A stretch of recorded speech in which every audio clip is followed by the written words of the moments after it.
Hi guys, welcome back to my channel. Today's video is going to be a library haul. So I have a ton of books here that I'm really excited to be reading. A couple of them I have started, but I'm going to go ahead and give some basic summaries of kind of what these books are about and just share with you what I'm going to be reading this month. I would love to hear in the comments below what you're going to be reading this month.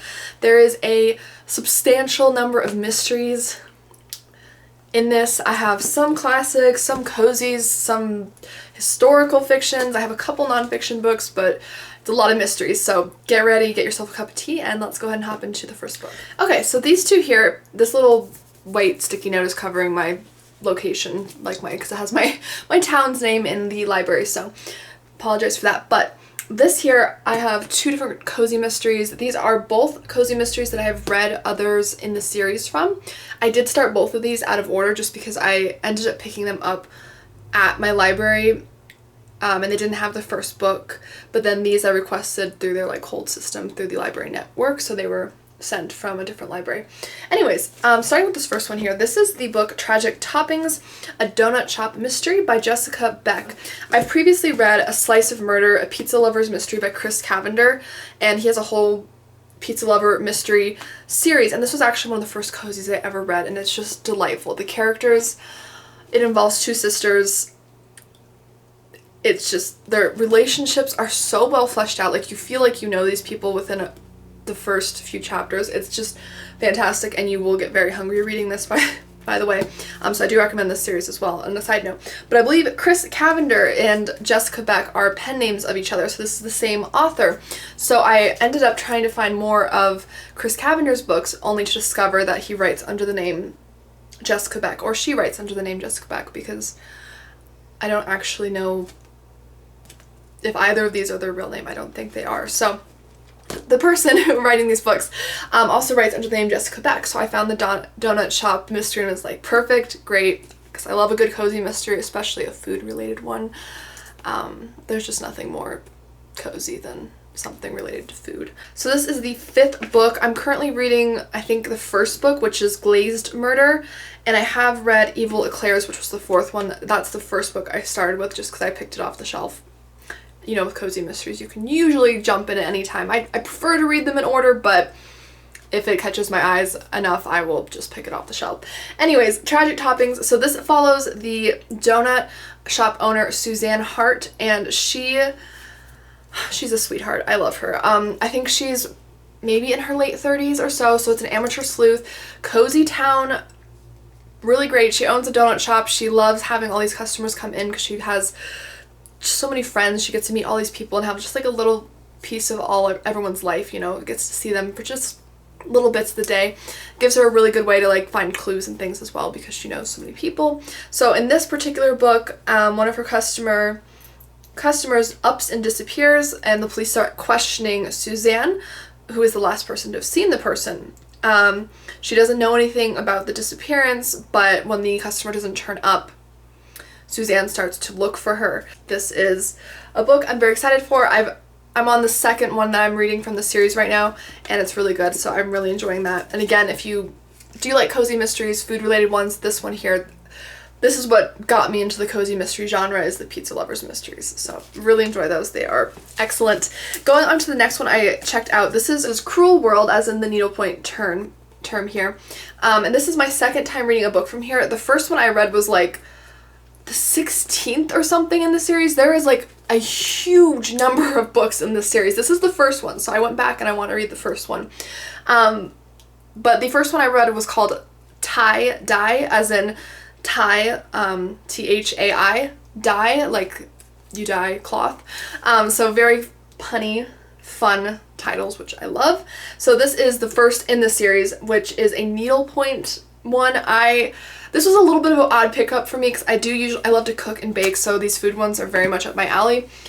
I know nothing about needlepoint or sewing or anything of the sort, but the tie-dye, the caption really pulled me in, and I loved the book. I thought it was good. It took me a little bit longer to get into that first one with the characters, but I did like it. So I think she's a little bit older than the average cozy mystery protagonist. I'd say she's probably in her 50s maybe, which I think is a nice touch. I think it's just interesting to read from different people's points of views.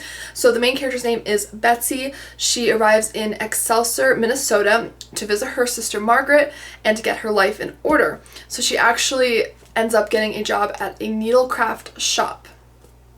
So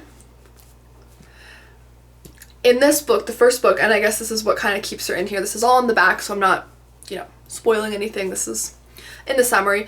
Her sister ends up being murdered, so she ends up going on a hunt to find out who has murdered her sister, and this is what ultimately gets her to stay in Excelsior, Minnesota, and eventually take over that needlecraft shop. So I'm really excited to read this, get an introduction to her properly.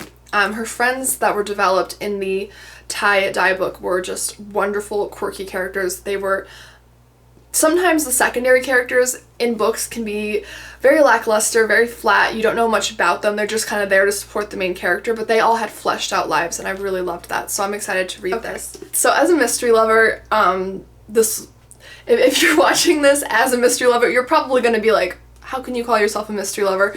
This year was the first year that I read a Sherlock Holmes and an Agatha Christie. Yes, I don't know why it took me so long. I was certainly reading mysteries before that, but I don't know. Anyways, I'm catching up for it now. So I have my Agatha Christie anthology of like 5 different Miss Marple novels up here that I've been going through, and it's been great. But I read the first Sherlock Holmes novel, A Study in Scarlet, and I want to read the second one, but I saw this in my library and I just had to pick it up. It's The Extraordinary Cases of Sherlock Holmes, and I was interested in this because it's not beautiful font, by the way. I love this purple with the yellow on it. That's just absolutely beautiful cover design. I approve. But I have to say, I'm very interested in the fact that these are quite short. Now, A Study in Scarlet, from what I remember, it wasn't that long. It was maybe like 160 pages, so it was a shorter book. I don't know if that'd be considered a novelette. It was probably a little longer than that, but it was definitely a shorter novel. I mean, some of these mysteries are only like 40 pages or so, so they're actually like short stories, basically. So I'm quite excited. I feel like I can do like maybe a mystery a night or something for a while, and that's gonna be fun. And I feel like Sherlock Holmes feels like a very fall, it feels like a fall book to me, just because like the mystery and maybe the fog and the darkness a little bit more. And since mentally I'm already heading into fall, I'm excited for this. So if you have a favorite Sherlock Holmes or Agatha Christie, or any mystery really, but if you have a favorite like classic mystery especially, I would love to hear it, because there's just so many Agatha Christie and Sherlock Holmes novels that it's a little overwhelming to pick, and it's a bit overwhelming. So definitely let me know, but I'm excited to see if I like the short story format as much as the longer novel that A Study in Scarlet was. So I'm excited for that. Okay, let's interject with a quick nonfiction book here. I think I just have 2 or 3 nonfictions. I do enjoy quite a bit of nonfiction, although I tend to talk more about mysteries here on this channel. But this book here is called Smarter, Faster, Better. I'm actually about halfway through it. I haven't been able to put it down. It's been very enlightening, and I really like the way that the author writes. It's by Charles Duhigg, I believe is how you would say that. Duhigg.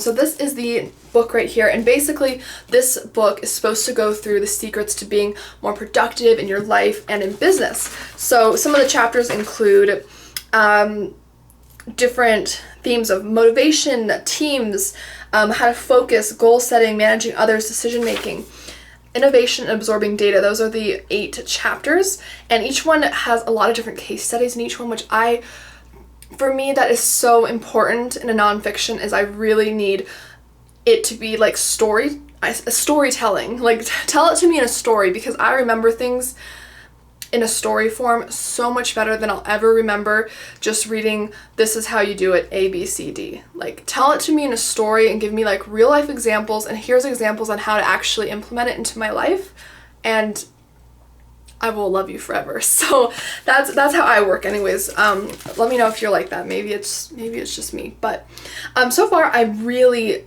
especially loved the chapter on focus. It talked about it just threw in these interesting examples about pilots and several different examples of when and where there were crashes and where there were almost near crashes, and how the pilots responded differently and operated differently with their focus that saved them or didn't save them. And it talked about different like cognitive tunneling and just SMART goals, stretch goals, all these different things. And the teams chapter was particularly interesting. I found it really debunked a few things about teams that I would have thought would make them more effective. So I recommend this. I'm halfway through it right now, and it's been just a really interesting book, very like entertaining, but also I'm already picking up some terminology and some things that I've actually already started to apply in some of my everyday life. So I'm really enjoying this. So this next book was one I picked up on a whim on the bookshelf. Like I just saw it and was like, this book's beautiful, and I read the caption and it drew me in. So this is by Jessica Fellows, and it's The Bright Young Dead, a Mitford murders mystery. So this is the cover, which it's not beautiful, right? Like, I mean, I just saw the spine and I had to pick it up. I was like, yes. I was like, I know I have too many books checked out right now, but I'm gonna need that. So this is I believe it's the second in the thrilling Golden Age style Mitford Murders series. And I guess Jessica Fellows, I've never actually seen Downton Abbey, but she is the author of the New York Times bestselling Downton Abbey books. So if you are a fan of her books or the Downton Abbey series, this might be something you enjoy. But basically, I guess the Milford household that the main character is a part of is actually a real life legendary, like, historical household. Louisa Cannon, who is the chaperone to some of the Mitford girls, and a former criminal herself. Now that caught my attention because I have to say, in a lot of like amateur sleuth, more cozy mysteries, oftentimes the main character is a little squeaky clean, like very squeaky clean, like nearly perfect in terms of like a spotless record. And it's nice to have a character with a flawed past. While I don't have a criminal past myself, you know, there's like parts of my life I look back and go, wow, really? Like you could, you know, like there's things that, you know, you look back on and you're like, was I really like that? You know, so it's interesting to have a character that's a little more flawed because it's entertaining. And I'm interested because her former criminal past helped her to pick up on some clues to the person who was murdered, because one of the maids is quickly accused of being the murderer, and she suspects that the maid is actually innocent and is kind of being framed for this based on her criminal past. So I'm really interested to see how she takes that information from her criminal past and kind of uses that in her sleuthing. So I'm very excited about this. I feel like this could be very interesting. If I like this, I'll definitely go back and read the first book, but this was the second book. It just caught my eye. I had to try it. Okay, so this next book is by an author that I have read books from before, but I've never read this particular series. So this book is Do or Die by Jenn McKinlay, and she has written the Cupcake Lovers, or Cupcake, let me see, the Cupcake Bakery Mysteries. And I've read pretty much all the ones that my library has. I think there's like one or two that my library does not have that I'm working on obtaining to read, but I've pretty much read the whole series and it's fantastic. Again, her characters are so beautifully fleshed out and make it real joy to read. So I really enjoy the Cupcake Bakery Mysteries, would very much recommend. And I actually started reading her Library Lovers mystery as well, which is what this is a part of. So this is the book Do or Die, and I'm just very intrigued because I read the first one, which is Books Can Be Deceiving, and it was very interesting. I was a little nervous because, you know, when you love an author, sometimes you wonder, is it just this particular series that I love, or is it just the author's writing in general? You know, like, because I've had it before where I've read one series and just been in love with it the entire time, and then I go to read some of the author's other works, and it's not that it's bad by any means, but it just doesn't draw me in the same way. And it's a little disappointing because you're really excited, of course. But this absolutely did not disappoint. So I'm excited this is the second one in that series. Plot of this one is that Carrie Rushton, the president of the Friends of the Library, has been accused of murdering her husband, and evidence is stacking up, but neither Lindsay, who's our main protagonist, nor the Briar Creek Crafternoon Club is buying it. It's a small coastal town, which I feel like has a very nice setting. Very excited. I think her books are very well done. They always have some interesting references to different classical works of literature because the main character herself is a huge reader. She's a librarian. It fits very well. I feel like just really fleshed out. And again, I feel like the secondary characters in this book are very well fleshed out as well, which is just to me, something that really enhances the world building a lot. So I'm very excited to read that. The next one I have here, this was just a whim. This book calls a lot of whims. But I just, the name of this book, I just was like, oh, okay. Like, you know, it was interesting. So this is a Puzzle Lady mystery series. I've never read anything by this author or from this series. It's by Parnell Hall, and the title of this particular one is called Arsenic and Old Puzzles, which, beautiful cover, really intriguing, I have to say.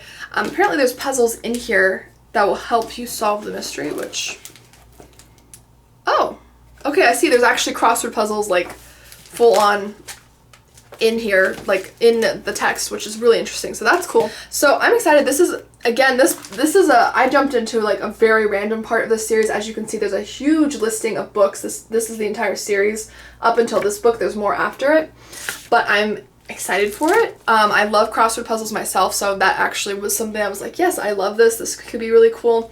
The main plot of this is that an elderly boarder at a Baker Haven bed and breakfast drops dead during afternoon tea. And there's nothing very suspicious about it, except for the Sudoku puzzle in his jacket pocket. Okay, like I was like, okay, I want to know what's on the Sudoku puzzle, especially because the Sudoku puzzle is just numbers, like there's no words, so it's not like it would be spelling out something like, this person murdered me, or, you know, so I was like, okay, I'm intrigued. And then it goes on to say, but when a second body turns up in the window seat and an autopsy shows both men were poisoned with elderberry wine, the puzzle lady suspects that she's dealing with a cold-blooded killer, who for some reason is copying the Cary Grant movie Arsenic and Old Lace, in which two old ladies who run a boarding house poison elderly widowers and bury them in the basement.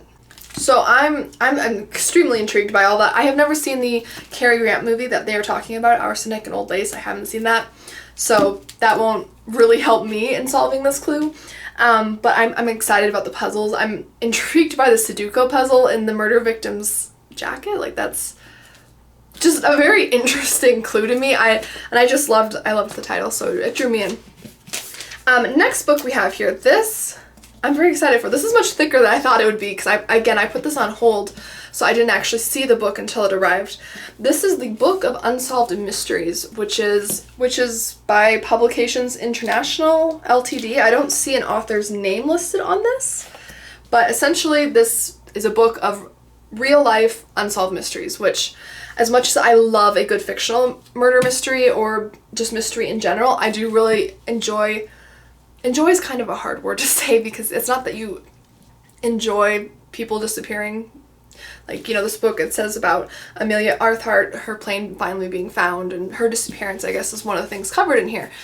Of course, I don't enjoy that she disappeared. That's awful. That's tragic. But I do find it interesting, and, you know, just like most humans, we kind of want to know, well, where did they disappear? Why did this happen? Like, you know, we're curious creatures. So the Unsolved Mysteries, I'm very intrigued by.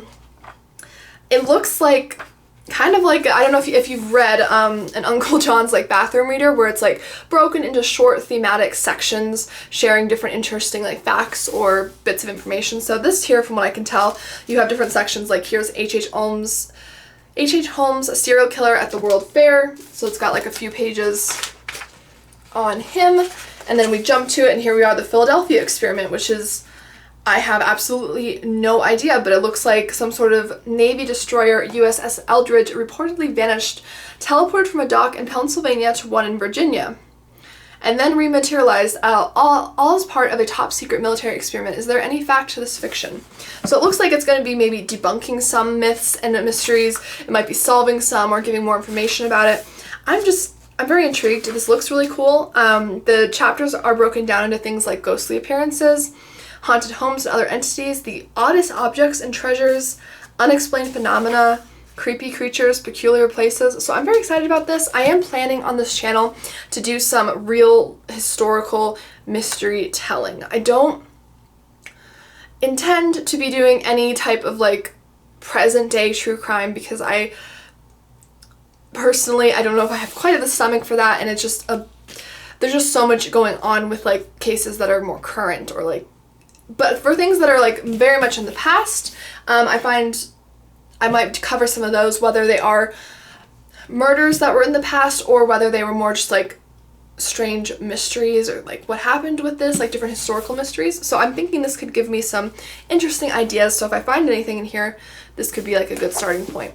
So anyways, this is very excited. This book feels so nice. It has like a very soft plush feel, like you squeeze it and it feels good. Anyways, then we have 2 more books here. So we have, this one is a new cozy mystery series to me. I started again in the middle. I just said earlier in this video that I like to start from the beginning of cozy mysteries, but this haul is, I guess, not following that very well. This is a Celebration Bay mystery by Shelley Freydont. This is the book here. It's called Trick or Deceit, and I'm getting into a fall headspace, so this book drew me in for obvious reasons. I'm going to enjoy reading this in September because it's, you know, very much a fall book, and basically the plot line was just super interesting. Basically, Celebration Bay, they have a haunted house contest for Halloween, and there are 3 finalists. When the winner is announced, that house ends up being vandalized, and the body of one of the contest judges is found inside of the winner's haunted house. So the main character, Liv, goes on, plays detective, and she's coordinating clues to unmask a self-appointed judge, jury, and executioner. And I have to say, I was just very intrigued. I guess Celebration Bay is located in New York. I just thought this was a beautiful, I think a lot of the cozy mysteries have gorgeous covers, but I thought this was just a beautiful illustrated cover. It drew me in. I'm all in for a good Halloween themed anything, so I'm very excited about that. And then my last book here, we have a nonfiction. It's called Rest: Why You Get More Done When You Work Less. So for those of you who don't know, I am self-employed. I work as a full-time writer, completely, you know, for myself, work with a lot of different companies. So I'm in charge of my own schedule, and I can be quite the perfectionist. I can be quite a bit of a workaholic, so I thought this would be a good book to help me to continue setting healthy boundaries with my work, and to be, frankly, like I have found, you know, before, I haven't read this book yet, but I have found that actually reducing my hours, I get just as much done, and I'm happier and feel better. So I thought this would be a good book to continue learning more about that. The general gist of this book, a quick summary, is for most of us, overwork is the new normal and rest is an afterthought. In our busy lives, rest is defined as the absence of work, late night TV binges, hours spent trawling the internet, something to do once we finish everything else on our to-do list, which I'm a big to-do list person. But dismissing rest stifles our ability to think creatively and truly recharge. So in this book, Silicon Valley consultant Alex Pang argues that we can be more successful in all areas of life by recognizing the importance of rest. So basically the book is about working less, resting better. Treating rest as a passive activity secondary to work undermines chances for a rewarding and meaningful life. So it's going to kind of explain why rest is important, how to properly rest, which sounds kind of funny, like you think, well, rest should be easy, right? And I think, you know, in theory it should be, but for so many of us, you know, so many distractions, so many obligations and priorities and goals, it can be very hard to actually truly prioritize work. So I think this is going to be really interesting. It's going to talk about different people who, and like how they rest. So I guess Winston Churchill would make time for daily naps. Charles Darwin went on hours-long strolls.